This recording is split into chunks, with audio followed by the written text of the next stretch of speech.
Hi everyone, আমি শান্ত। আশা করি সবাই ভালো আছেন।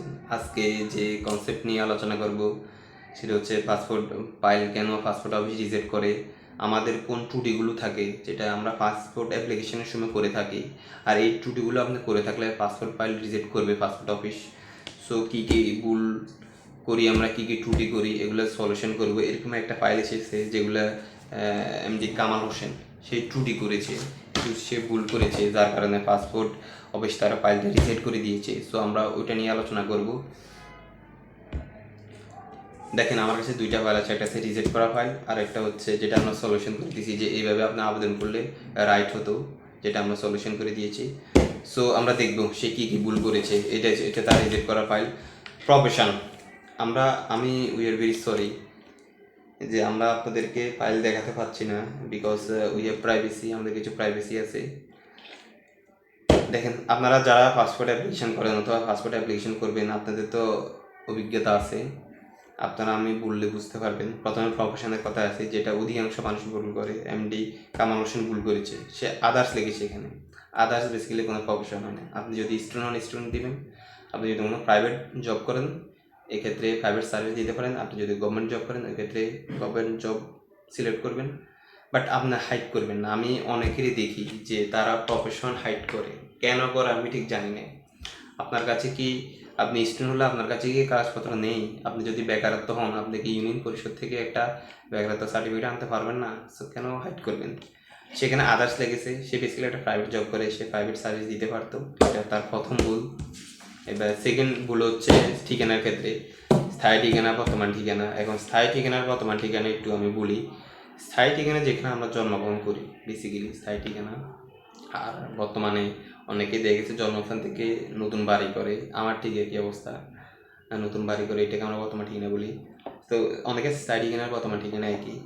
সো এখানে এমডি কামাল হোসেনের স্থায়ী ঠিকানার বর্তমান ঠিকানা একই, কিন্তু সে রোড ব্লক সেক্টর লেখে নেয়। এখন কেন লেখে নেয় সেটা আমরা জানি। আমরা তো দীর্ঘদিন পাসপোর্ট নিয়ে কাজ করতেছি, প্রসেসিং কাজ করতেছি, অ্যাপ্লিকেশন কাজ করতেছি। কেন লেখে নাই, অর্থাৎ এটা হচ্ছে অপশনাল, দিলে হবে না দিলে হবে। বাট আমি আপনাদেরকে রিকোয়েস্ট করব, আপনারা দিবেন। আপনারা যে যে অপশনগুলো আছে সবগুলো পূরণ করবেন। কেন আপনার কাছে কি ওয়ার্ড নম্বর নেই? আপনি কেন দেন নাই? আপনি কি আপনার ওয়ার্ড নম্বর জানেন না? তো এখানে তার ওয়ার্ড নম্বর দেওয়া উচিত ছিল, যখন সে ইউনিয়ন ভিত্তিক, তার এখানে ওয়ার্ড নম্বর দেওয়া উচিত ছিল। সেখানে ওয়ার্ড নম্বর হবে, বর্তমান ঠিকানার ক্ষেত্রে ওয়ার্ড নম্বর হবে। পিতা মাতার তথ্য নিয়ে কিছু বলি।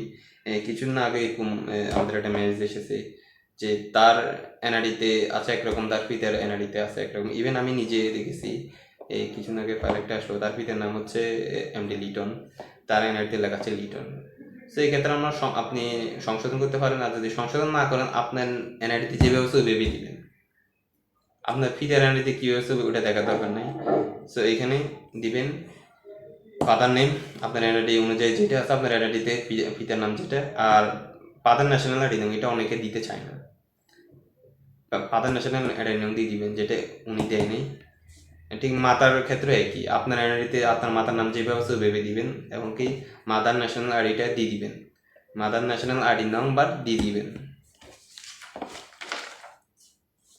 এরপর ইমার্জেন্সি কন্ট্যাক্ট একই, সেই রোড ব্লক সেক্টর এগুলো কিছু দেখেন, এগুলো দিয়ে যার উচিত ছিল আপনারা দিয়ে দিবেন।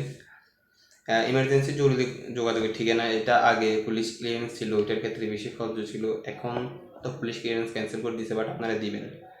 লাস্ট যেটা ব্যাংক পেমেন্ট ইনফরমেশন, যেটা এখন ম্যাক্সিমাম পাসপোর্ট অফিসের যারা কর্মকর্তা আছে তারা এটা দেখতেছে যে আপনি কোন ব্যাংকের মাধ্যমে টাকাটা দিচ্ছেন। অ্যাটলিস্ট আপনি কম্পিউটার দোকান থেকে যদি না তোলেন, আপনি হাতে লিখে দিবেন। আমি আবার বলতেছি, আপনারা হাতে লিখে দিবেন। ঠিক আছে, আপনাদের কথা হচ্ছে যে আমরা তো একটা রিসিপ্ট দিয়ে ওখানে তো লেখা থাকে, বাট লেখা থাকলেও কিছু ফর্মালিটিস আছে। সো এখানে ব্যাংক নেম অ্যাটলিস্ট কলম দিয়ে লিখে দেবেন, ব্যাংক নেম, যে ব্যাংকের মাধ্যমে টাকা দিচ্ছেন। যদি সোনালী ব্যাংকের মাধ্যমে দেন, সোনালী ব্যাংকের নাম উল্লেখ করবেন, আর যদি অন্য ব্যাংকের মাধ্যমে দেন, অন্য ব্যাংকের নাম উল্লেখ করবেন। কেমন? পেমেন্ট রেফারেন্স নাম্বার, আমরা যখন টাকাটা পেমেন্ট করি তখন একটা রেফারেন্স নাম্বার দেওয়া হয়, ওইটা পেমেন্ট রেফারেন্স নাম্বার অ্যাড করে দিবেন। এরপর পেমেন্ট ডেট, যে তারিখে টাকা পেমেন্ট করেছেন ওই ডেটটা দিয়ে দিবেন। পেমেন্ট অ্যামাউন্ট যদি 10 বছর করেন 15,750 টাকা, আর 5 বছর করলে ওই পেমেন্টটা ওখানে উল্লেখ করে দিবেন। এটা ছিল তার ভুল করা আছে কিছু, প্রায় 4 থেকে 5টা আইটেম সে ভুল করছে, যার ওদিকে আপনার পাসপোর্ট অফিস ফাইল রিজেক্ট করে দিয়েছে। এক্ষেত্রে সে যদি একটা অপশনও ভুল করতো, তার রিজেক্ট করে দিত। এবার আসি, আমরা তার ফাইলটা সলিউশন করে দিলাম।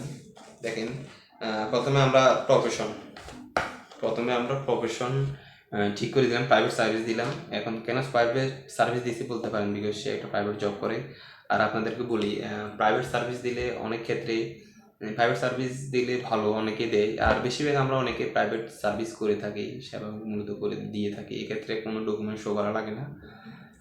ওকে, সেকেন্ড, সাইডিং এর ক্ষেত্রে আমরা আপনার ওয়ার্ড নাম্বার অ্যাড করে দিলাম। সে যে নং ওয়ার্ডের বাসিন্দা আমরা ওটা অ্যাড করে দিলাম, বর্তমান ঠিকানাটা অ্যাড করে দিলাম। এবার সে পিতামাতা তথ্যতে আপনার ন্যাশনাল আইডি নং অ্যাড করে দিলাম, আর মাতার ন্যাশনাল আইডি নং অ্যাড করে দিলাম।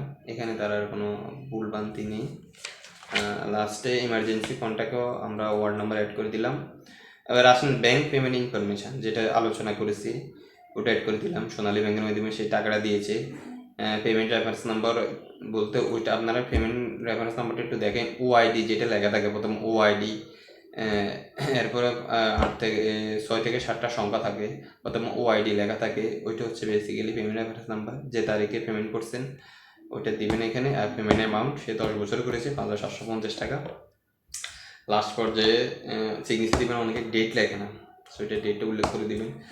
তো আশা করি আমরা দুইটাই আপনাদেরকে, আশা করি আপনারা বুঝতে পারছেন। যদি না বুঝতে পারেন, আমাদের ফেসবুক পেজ আছে, আমাদের ইউটিউব চ্যানেলে আপনারা কমেন্ট করতে পারেন। বেসিক্যালি পাসপোর্ট এখন অনেকটা ইজি হয়ে গেছে অ্যাপ্লিকেশন করা, আপনারা আশা করি পারবেন, অনেক উপকৃত হবে। আর যে কোনো প্রশ্ন থাকলে আমাদের ইউটিউব চ্যানেলে কমেন্ট করতে পারেন, আমাদের ফেসবুক পেজে কমেন্ট করতে পারেন, হোয়াটসঅ্যাপ অ্যাড করা আছে, হোয়াটসঅ্যাপে কোশ্চেন করতে পারেন। আশা করি আপনাদের এই ভিডিওটা অনেকটা হেল্পফুল হবে। যারা পাসপোর্ট পরবর্তীতে করবেন, তাহলে পাসপোর্ট কার্ড রিজেক্ট করবে না, বিকজ পাসপোর্ট কার্ড রিজেক্ট করে পাসপোর্ট অফিস। এখন কেন করে সেটা তো আমরা জানি, সবাই বলে যে পাসপোর্ট অফিস হয়তো টাকার জন্য, বেসিক্যালি না, আপনার আবেদনে যদি ভুল থাকে ওদের তো করার কিছু থাকে না। সো আপনারা প্রপারলি আবেদন করবেন। আর আমাদের এই ইউটিউব চ্যানেলটা সিটি ট্রাভেলস, আমাদের ফেসবুক পেজ আছে, ইউটিউব চ্যানেল আছে, ইউটিউব চ্যানেলে ভিডিওগুলো আপলোড করা হবে, আপনারা দেখবেন, আশা করি অনেকটা হেল্পফুল হবে। যদি কোনো নতুন ভিডিও, আমাদের সার্ভিস হচ্ছে passport, visa processing, air ticket, এই সেবাগুলো আমরা দিয়ে থাকি। এই সেবাগুলোর যত মানুষ হয়রানি হয়, এগুলো নিয়ে আমরা ভিডিও করব, যেহেতু আপনি আমার ভিডিও দেখে অন্তত উপকৃত হতে পারেন, একটা সেবা পেতে পারেন। আমাদের পাশে থাকবেন, সাপোর্ট করবেন। ওকে, সবাই ভালো থাকবেন।